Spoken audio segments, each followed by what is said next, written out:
Good morning, everyone, and happy Wednesday. We'll give everyone a minute to join before we begin. Um, Go ahead and add where you're coming from in the chat box.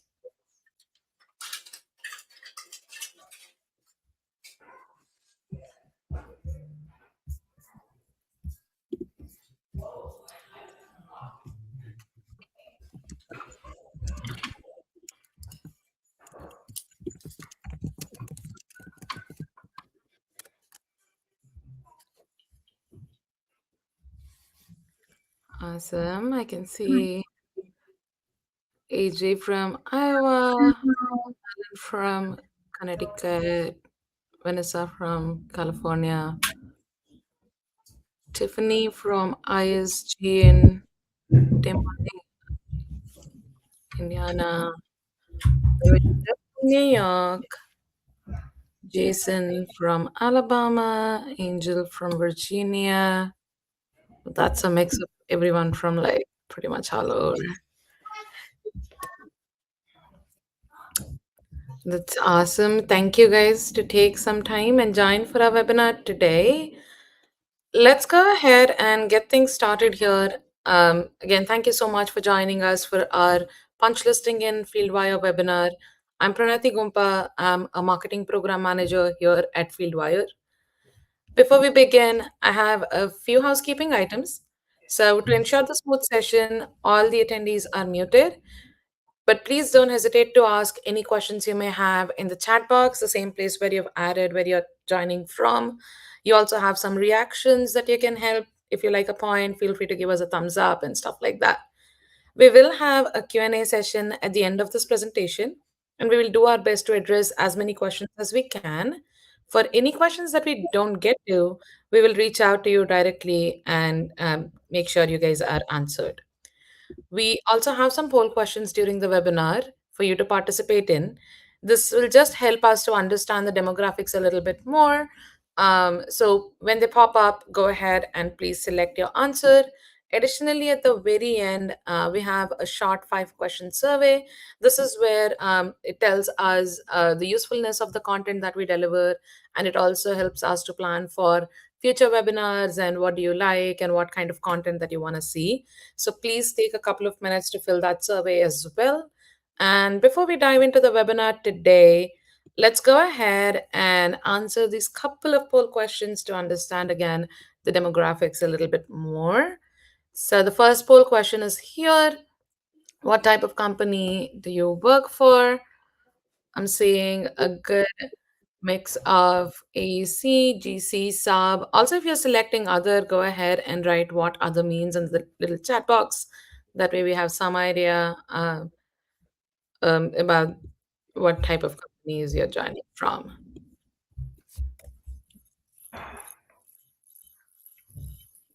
Got it. I see. Property management, maintenance, commercial furniture, security, company communications, owner's rep. Thank you so much for adding that little detail in the chat box here for us.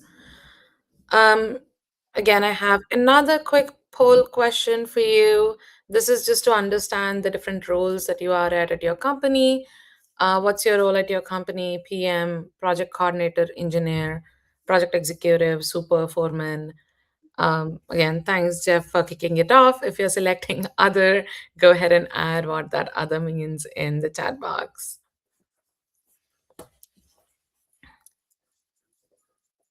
Awesome. So I see like majority of you are still project managers, but we have a good mix of every persona on the call today.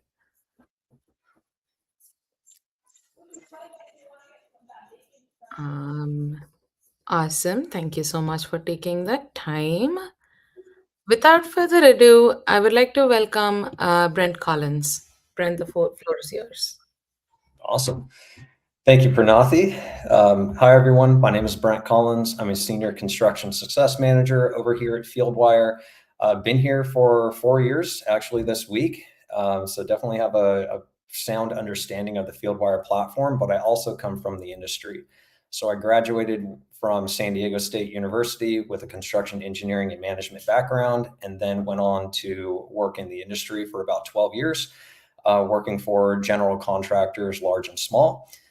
So yeah, thank you guys for joining me today. Definitely excited about this today's presentation, mostly because of the co-host that we have from S2N, who we'll introduce here in a little bit. But just a quick agenda. We're going to go through a quick Fieldwire introduction to ensure that y'all understand what Fieldwire is. We don't know if you guys are new to the platform or not. So quick introduction, Fieldwire overview, and then we'll hop into the product demonstration with our co-host and myself, showing different punch list workflows from the subcontractor and GC perspectives. And then we'll also have a little bit of time at the end for Q&A. So first and foremost, Fieldwire is a great application to connect the office to the field. We do have project management platforms as well, like RFIs, submittals, change orders, and budget. But we first started out in the industry as a tool for the field. So we have three different buckets of functionality that we want to call attention to today, which is accessing and sharing information via plans and markups. So we can have our IFC drawings and any kind of bulletins and revisions up in Fieldwire, uploading revisions, revised plans in Fieldwire, your markups, everything is going to automatically transfer to the top layer. So everybody's going to be seeing the most up-to-date plan information on your platform. Like I said, we also have access to RFIs and submittals, just kind of creating a complete ecosystem for the field and for project management. Planning and managing work is, I feel like, our bread and butter. We're going to be talking about the task feature a lot today. So tasks are a way to identify issues out in the field, whether, throughout the duration of the project or during the punch list process. But also we can create quality control workflows, safety workflows, commissioning workflows. The possibilities with our task module is endless, really. Within those tasks, we also have messaging systems, and we can link other types of documentation or issues or RFIs to our tasks as well. So we can communicate in line through these tasks, through these issues, right? And then also we can track and report progress. We can do custom forms within Fieldwire, like daily reports, safety forms, JHAs, quality control paperwork, and then also our change order platform. Again, kind of bridging that gap between project managers and the field, encompassing an entire construction ecosystem for your projects. Our main focus today, we have a lot of modules within Fieldwire, but mostly we're going to be focusing on the plans module, the task module, and photos for documentation. And again, like I said, I was very excited, mostly because we're excited to introduce Alexander Brooks, who's one of the more technically sophisticated customers that I've had the pleasure of working with. So yeah, Alex, if you want, just start off with giving yourself a quick introduction and share a bit about your role over at S2N. Absolutely. Thank you for the introduction also. Brent, can you hear me okay? Just to check. I can, yep. Perfect. Okay, so I'm an engineer at S2N. We wear a lot of hats in our particular company, so I do a little bit of PM work as well, a lot of engineer work, a lot of field statusing, but we need to cover both ends, and that's really what Fieldwire kind of does for us. So I've been with S2N for probably about 5 years now. I've taken on a number of different responsibilities, but my background in tech is about 25 years back. I started really young, building like PCs, advanced networking. I've done a lot of home automation, hi-fi audio video, typically on a large residential scale, spec homes, things like that. But over the last 5-6 years, I transitioned into the commercial market because I just wanted to take on bigger projects. So I always wanted to put together like a stadium or a museum, or just larger places, kind of larger systems than what I had my hands on prior, which is exactly what I've had the opportunity to do. So that's kind of my history. Awesome. And about how long have you and S2N been using the Fieldwire platform specifically? So S2N's been using Fieldwire from inception, so they have over a decade in with the software. I have now been using it for approximately like 4 or 5 years. And frankly, the more I use it, the more innovative ways I've kind of decided how to navigate your software. I think there's a lot more to it than most people catch at first glance. Mhm. Realistically speaking, I would have used this on a residential market had I had the opportunity and even knew it existed before. I think the tracking potential is effective in both markets to an extreme degree. You can get very granular with it. It could be a small system, it could be a large system. Just the tracking and the CYA capacity of it is endlessly valuable to me. So, Yeah, I appreciate that context. And mhm. you've built an actually remarkable advanced workflow regarding the task module. Mhm. Pathways, device level tracking, deep use of custom task attributes, tags, and now automated plan-based task imports. I guess, like, what advice would you give to others that might be reluctant to start building task processes in Fieldwire? Well, I think everything comes down to efficiency at the end. And I think the more you do navigate the software and the more you explore each individual tool thoroughly, for that matter, the more efficient you'll get at everything you do. And our industry in general, and this would go residential, this would go commercial. I mean, really any market, the ability to CYA is invaluable, and tracking and documentation is the only way you get there. So I do use Fieldwire to cover literally all of those grounds. I think your synopsis on this initially was perfect. We track our JHAs through this. We track daily activity reports. Personally, on the project right now, I'm managing 7 different trades, and that can be a lot, especially if you're trying to do all that through manual paperwork.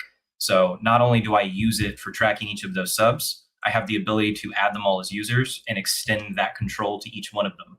And the software is very intuitive. If you have web access, you can do that. If you have a phone, you can do that. If you have an iPad, you can do that. And all of my team members use it from a different degree. So what I would say is to explore it, really identify where you feel like your company's weaknesses are and how these tools can be used to kind of clean a lot of that up. I can touch on literally every one of the things you just talked about, Well, I probably an appreciate hour each, but I'll try and keep it quick. No, I appreciate that. Thank you, Alexander. Mhm. And before we dive into punch lists, I wanted to start with how you guys use Fieldwire on a day-to-day basis. Effective task management throughout the project life cycle can drastically reduce your punch list items at the end of your project. So can you walk us through how you're tracking work across a project? And I'll actually go ahead and stop sharing so you can start sharing your screen. Yes, I can. Give me 2 seconds. I'm going to wait to continue until my screen is up and visible for everybody. Give me 1 moment. Brent, confirm with me when you can see my Fieldwire, please. Will do. Good to go. Okay. So from our field, and generally speaking, pathway is probably the primary name of the game at the early onset of a project. So what I would typically do, and just a quick example, for the record, I'm not going to be able to show the depth or the full capacity of what I think Fieldwire has the ability to, and this is just to address everyone in the room. A lot of what I work on's kind of NDA, so I can't show all of my active projects as much as I would like to. So I'll talk about this from a high level perspective, but do know normally under every one of these tasks, I would have hundreds of pictures statusing back to the onset of a job. But I took a couple and I just kind of snapped some shots to give a glimpse. So at a glance, when you're looking at a plan like this, the first thing that I'm looking for is going to be pathway into each one of these spaces. When we approach tasks, our primary concept is getting from point A to point B. So in a case like this, I'm going from an MDF and I'm trying to get to the room, right? I need data cabling to get from one point to the other point. So I'm going to be tracking my sleeves, my pathways through all of those spaces. Normally on one of these plans, we would have cable tray running along this corridor. So we're going to be tracking all of that. You have the ability to adjust colors as you go. So for cable tray, for instance, we'll keep it red while we're waiting for it to pend. You can do status photos on that cable tray as you're going. So you're kind of tracking the progress. All of it gets dated automatically. And then you can start to get to a granular level and start looking at each one of those tasks broken out. So normally when I'm looking for this, I have an order to what I want to see, right? I want to see frame up. I want to know that the physical room structure exists. I want to see that sleeve physically get installed. I want a bushing on the end of that sleeve. I want to know fire protection got finished. And then ultimately, obviously, you also want to be aware of your fill ratio. how many data drops do I have in that room? Is that sleeve appropriate? And I have the capacity to track all of that through this. So were I doing this task normally with the trade, that's what I'm going to be looking for. You'd see a photo of every single one of those phases in here. But then on top of that, and we'll get into this a little bit more later, you have so many subcategories of data that you can track on each task. A lot of those I will do through tags to be able to tell myself what the current state of something is. If I have a problem with a particular trade, you'll see later on how I kind of flag each one. So I can say this particular sleeve belongs to my telecom trade, and I need to have a conversation with the electrical contractor. And I'll kind of show you what that looks like on a report long term. But the initial onset would be, just making sure all my pathways in place. So were I looking at my actual tasks, most of these would be pending until something actually exists.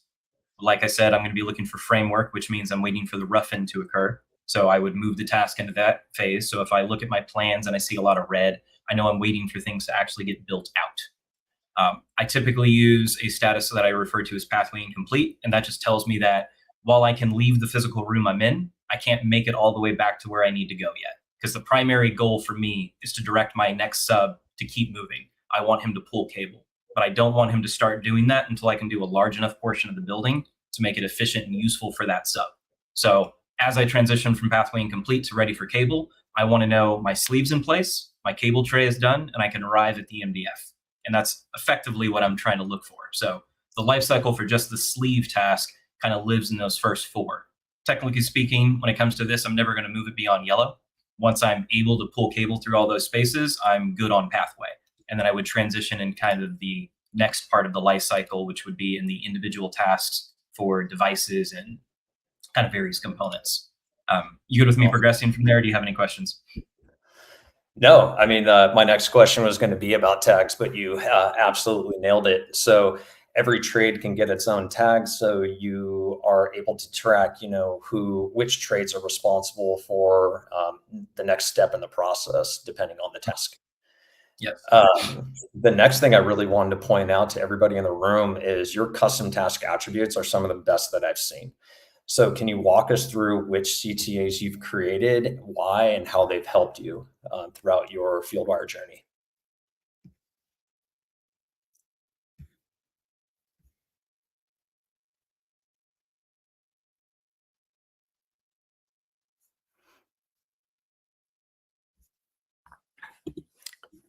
Wait, did we just lose Alexander?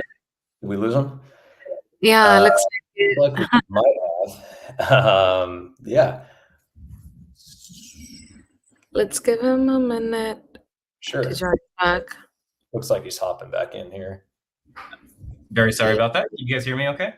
Yep. Yes. We'll see right there. I would have done a tag for network connectivity.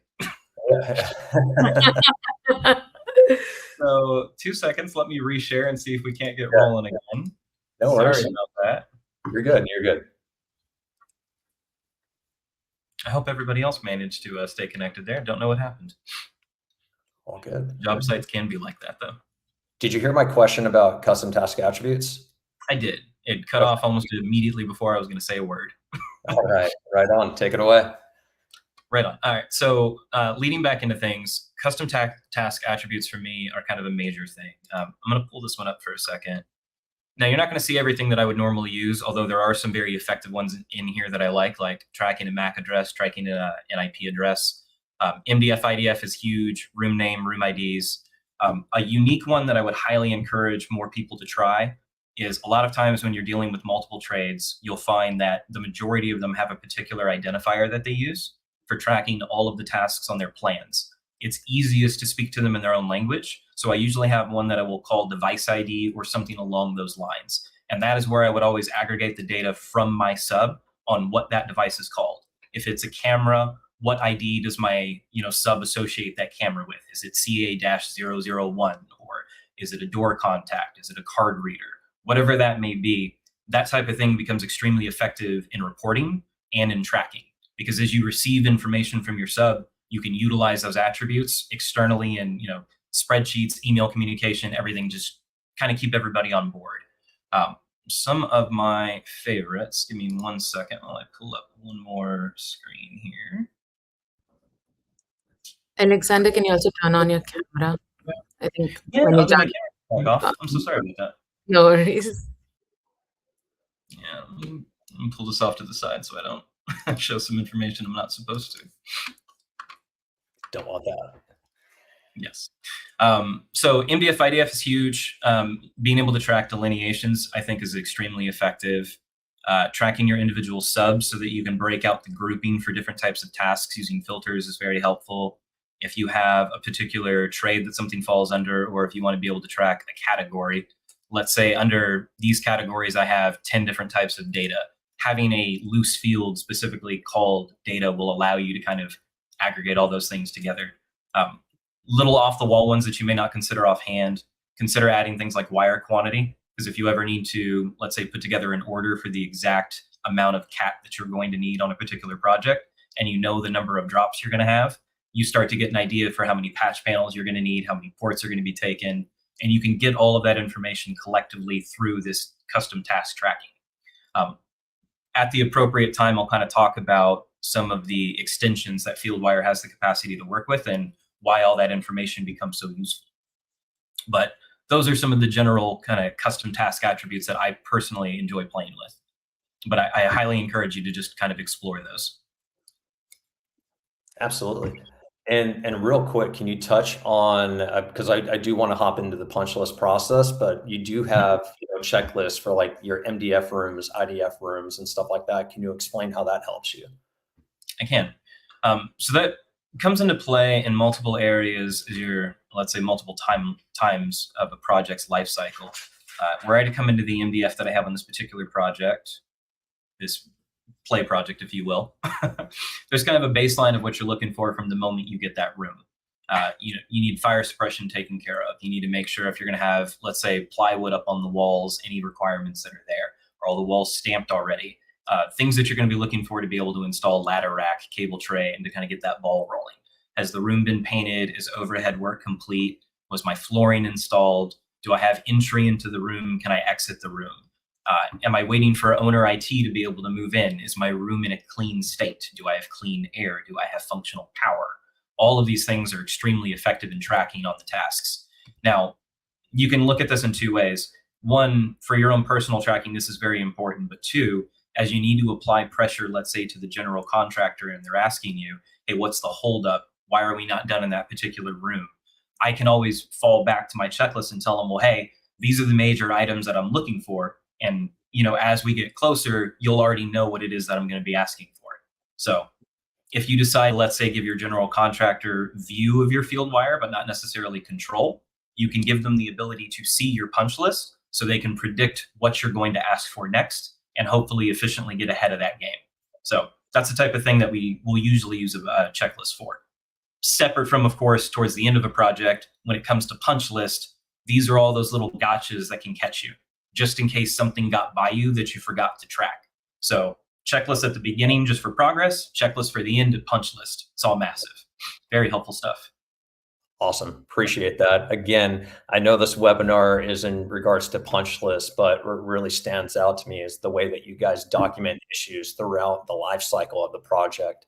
Again, we want to, CYA all the time, and we want to ensure that we have a small punch list at the end of our project. So great segue into the punch list discussion. So let's shift into that mode. On a project like yours, what does the punch list process usually entail? So depending on what's going on, and I would honestly say that punch listing happens all throughout the job, really, realistically speaking. As they're trying to pass inspections, you're going to receive little micro punch lists along the way where they're going to ask you what's stopping you. Are we good in an area? Can we continue? Can we close out? Ultimately, that's going to drive to the very end when you're trying to get the same signature from the client. So this will play into two factors: how we do reporting and how we track with tags. So when I was talking about those tags earlier, and this is obviously on the early end of a project, but you could look at this the same with data outlets, cameras, security, whatever it may be. Let's say on this 2-inch sleeve, I'm noticing that I have it left in orange, which means that I'm waiting for something. So I'm going to track that I need to have I have an access control delay, or I need to have a walk with my security sub. So I'm going to associate a tag specifically with that security subcontractor. And what that's going to enable me to do is when you use Fieldwire's reporting software, you would come back to the task section, and just to kind of give you a glimpse, let's say you filtered, you were taking a look at your tags, and you said, I want to see all the things that have this particular tag associated with my electrical sub. So I know these two are probably in this roughened status because there's something I'm missing. These are pending because I'm waiting for something to be built. And all of these things will pop up when you go to export a report. You access that by hitting the Generate Reports button here. I've already technically gone through this, but I'm going to give you a quick glimpse of it just so you can kind of see the process leading up to it. You'll be met with this window, which is going to give you all types of options. I'm going to pause everybody for a second. If you've done this before, I cannot stress enough, you want to be very thorough with trying this over and over again until you get the output and the type of report that you need, depending on who you're talking to. If I'm talking to a project manager, I don't want this thing longer than 1 to 2 pages. It needs to be short, sweet, all the vital information to just kind of tell them what's going on. If I'm talking to someone in field, I'm probably going to want to include full-size plans so that when they see this output, they know everything that's technically going on, what's wrong, and what I need fixed. So when I hit that download report button, it's going to export into a PDF for me. And there I'll start using other utilities to actually, build that out and communicate it. Can I touch on the AI aspect of how I do this as well? Absolutely. Cool. So I see people saying send your self-test reports. Absolutely, huge one. But what I'll do with these export reports that I take is I'm going to use them for field walks, but I'm also going to use these for email communication and CYA. So the moment we go out in the field, I'm going to come back and I'm going to take that report. If you need to spit it into an email real quick, I would encourage you to try some of the tools. We use Gemini every once in a while. It can be effective if you need to do something quick. I actually fed it the PDF that I had for this, so I can give you a quick visual of what that came out like. This was a constraint report that I built directly off those tags. This is a one-click, so I can go in the field, walk right back to the office, click Generate Report, feed it into this. It's going to track all of the locations that I previously tagged. It's going to have the mini version of the plans. It's going to have the large version of the plans. This is what I would probably give to an electrician. And then it's going to generate a full email for me. And what that email ends up looking like is this. So it's got everything that I was talking about. And when I said you want to use those custom task attributes, this starts to be why. So I have sleeve constraints. It'll tell me the task IDs. It'll tell me kind of all of the necessary information for me to then drive my electrician to go get this done. So that whole kind of process is how we'll usually approach punch listing, tracking, follow-up, and communication as well. That's awesome. I told you guys he was very sophisticated technologically. I was not kidding about that. So real quick, for the sake of time, one last thing, Alexander, before Fieldwire, how were you managing the punch process, and how has Fieldwire improved that process for S2N? Paper, paper tracking, a lot of printouts, a lot of clipboards, which, we'll still use for certain things. So for instance, I'll print out the reports that I was just showing you and I'll walk with those in field. If I need to make, hand notes on those and pass them off to somebody in field, I don't need every single person on a job site to have an iPad necessarily, but I can still use my output data from here and all the tracking that I'm doing from an iPad to kind of show people that. So it just makes you more efficient. The electronic tracking, the cloud capacity is, invaluable. Before you have a network built, if you're 3 stories underground under a concrete building and you have no network, all of the software works offline. The moment you reattach to a network, all of your data uploads and you're back and running again. So Fieldwire I find to be just invaluable, frankly. Thank you, Alexander. Appreciate your time today. I'll go ahead and start sharing my screen, but I think Pranathi has one more poll question before we continue. So how is your guys' company tracking punch list items today?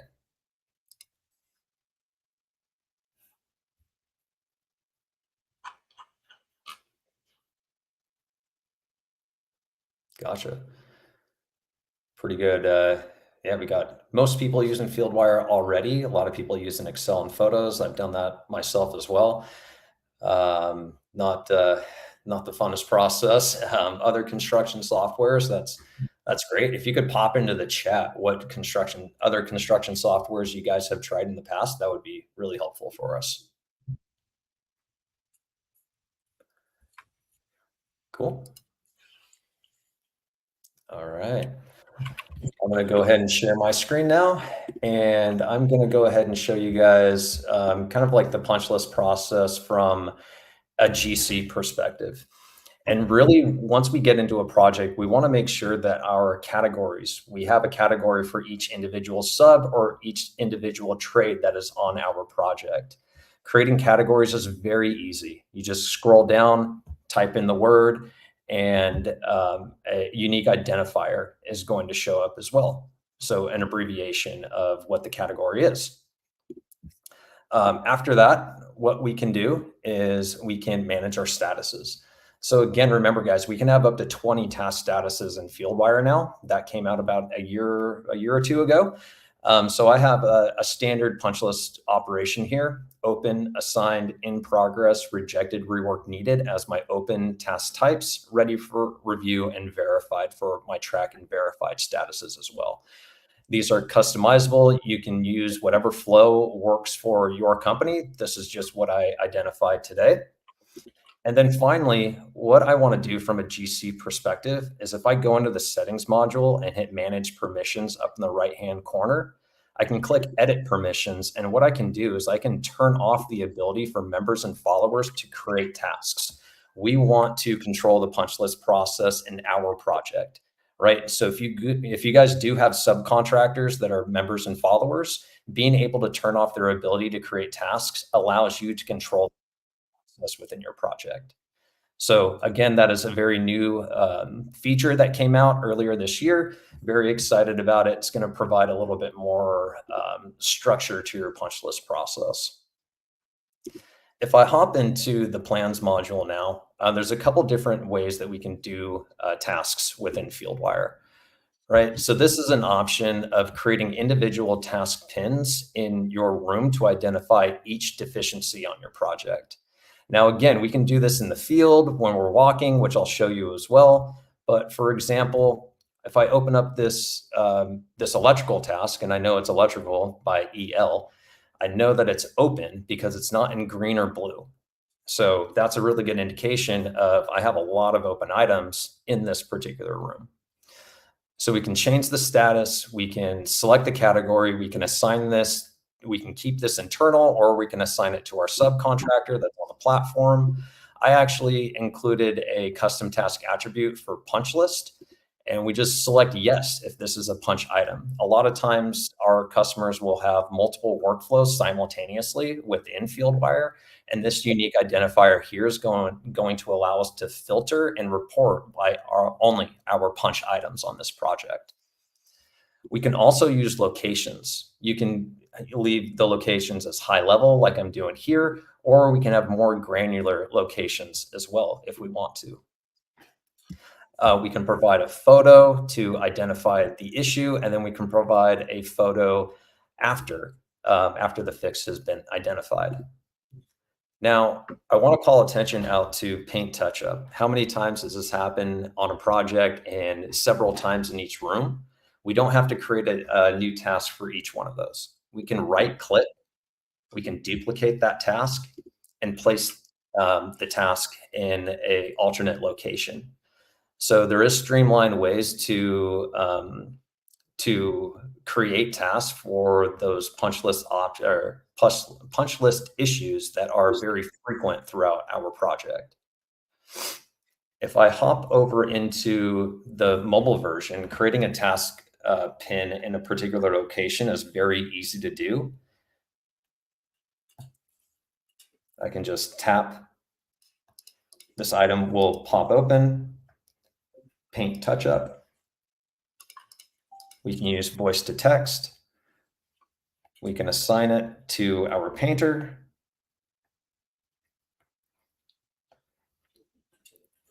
And then I can hit the back button and I can actually take a live photo of the paint touch up. I have kids, so I have plenty of paint touch up around my house. Go ahead and hit done, and we're good to go. If I want to update an existing task, let's say punch walk internally, I can look at this particular light fixture. I can identify that it has been completed. The correct fixture has been installed. I can snap a picture of that. and I can mark this as verified or complete.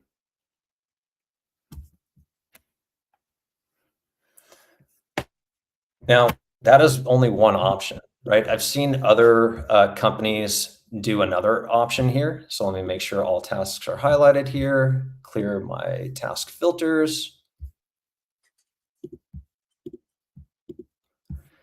Here we go. So I see this a lot of the times with like architects or GCs that don't really need to create a punch list item for every single punch list item for, or a task for every single deficiency. So what you can do is you can create a checklist and link this checklist to like a single task in each room. So when people go into this room, they can say, okay, we checked the north wall, the east wall, the south wall, the west wall. We can click it twice if we identify a deficiency. We can either create a related task here to identify that particular issue, or we can just snap a photo here. So I can just pull in a photo maybe, or I can snap a photo if I'm in the field. I can select the photo that I took out in the field with the flooring issue, add the photo, and then we can track these kind of like in a less advanced way, really. So it all comes down to the resources you have available to you for the punch list process, or just the level of sophistication that you need for each individual project. So a million different ways that you can do this in Fieldwire. If I go to the task Kanban view, again, we can filter and report, right? So this is where our custom task attributes really come into play here. Let's say we have multiple task workflows ongoing in this project. This is where I can just go ahead and select the yes option to pull in all of my punch list tasks on a given project. So think about your internal meetings that you have, right? We can sit down at the conference table or in the trailer. We can pull up Fieldwire on a large screen, and we can filter and report by just the punch list items that we have ongoing in our project.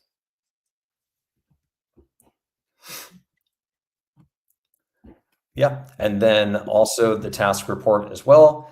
If I come into my task report, I have a couple different punch reports. So I made one for electrical and HVAC. Alexander really touched on this as well. So a lot of different fields that we can include in our reports. This is an example of the electrical report that I provided for this project. It'll have a table of contents, a list of the issues, and if we keep scrolling, right, we can see the actual deficiencies on this report. I like creating a report for each individual sub. That's actually really easy to do. I can come to one of my reports, I can duplicate it, I can change the name to plumbing, for example. And I just have to change the category from HVAC to plumbing, and I have my new report. So again, as we're creating tasks with those particular categories, those tasks are already being added to these report templates. So a new report for each individual sub is literally just a click away. I can create punch list reports for 25 to 30 different trades in a matter of minutes. So setting this up is actually pretty easy. And that is going to conclude today's demonstration from the subcontractor and GC side. We're going to have one more poll question for you guys before we open it up for Q&A.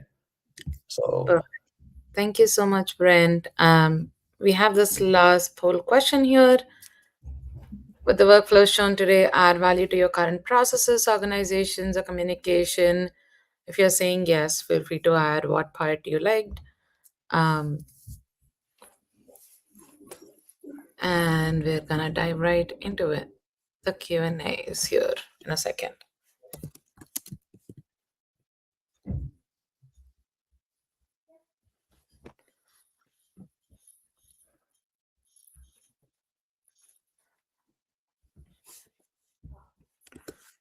Awesome. Thank you so much.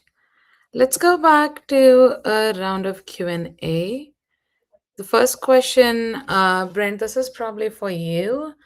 What's the difference between duplicating a task and copying a task? And why does the mobile version have only duplication? Yeah, the second part of that question, I'm not entirely too sure, but we can log that as feedback. I mean, we always take feedback from our customers. That's how we make the platform better for y'all. But the difference between duplicate and copy is duplicate is usually, just one task from my understanding. Copying, you can select multiple tasks and copy it from like floor to floor. Let's say you have, an apartment building and your different units are on top of each other for each floor. You can literally copy multiple tasks and paste them to other plans. Yep, that's correct. The next question we have is, can you do a video capture for tasks or open items? That is a good question. I'm checking. So I guess the question is being able, instead of a photo, taking like a 7-second video within the Yeah. task module. Yeah, I'm not. Maybe you wanna share your screen and yeah, once you open the task and like go into recording or like clicking a photo within the task Yeah, on let's a do mobile that. device, it should be able to just record a video too. Right on. So yeah, like Pranathi was saying, like if I want to come into Fieldwire here and create a 7-second video, I can select the camera option, select take photo, and then the 3 dots up in the top right-hand corner is going to allow you to take a video. And then I can record that 7-second video.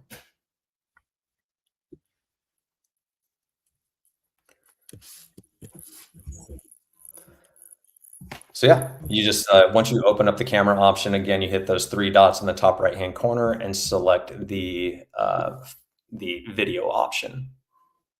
Perfect.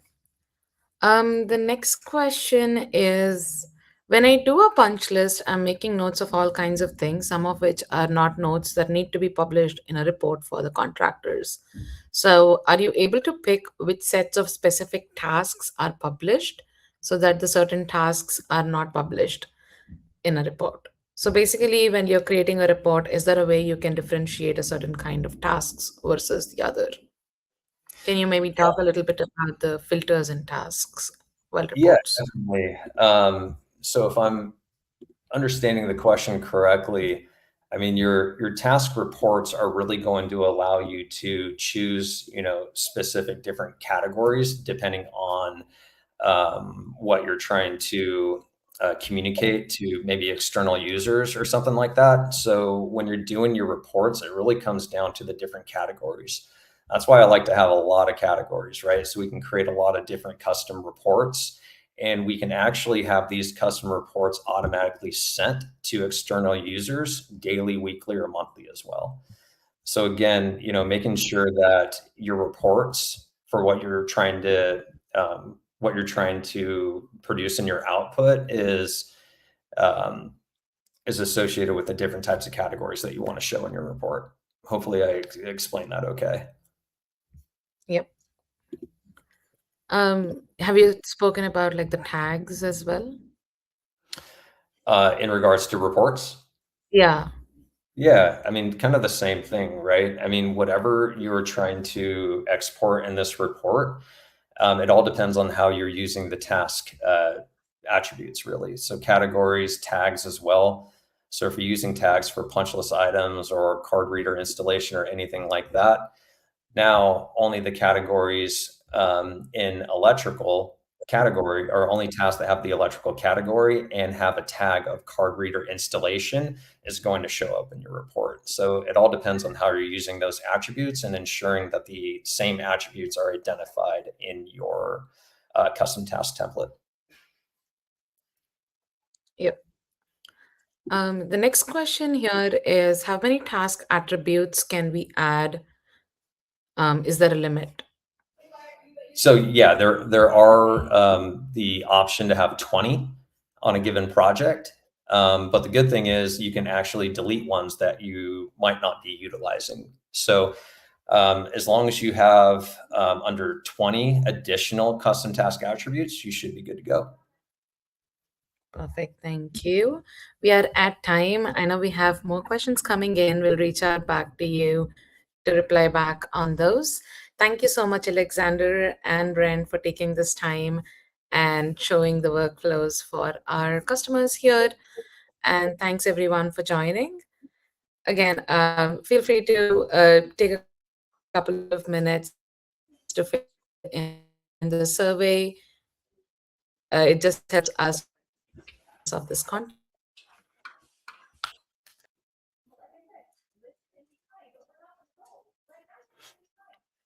Sorry, Pranathi, I think you're breaking up a little bit there.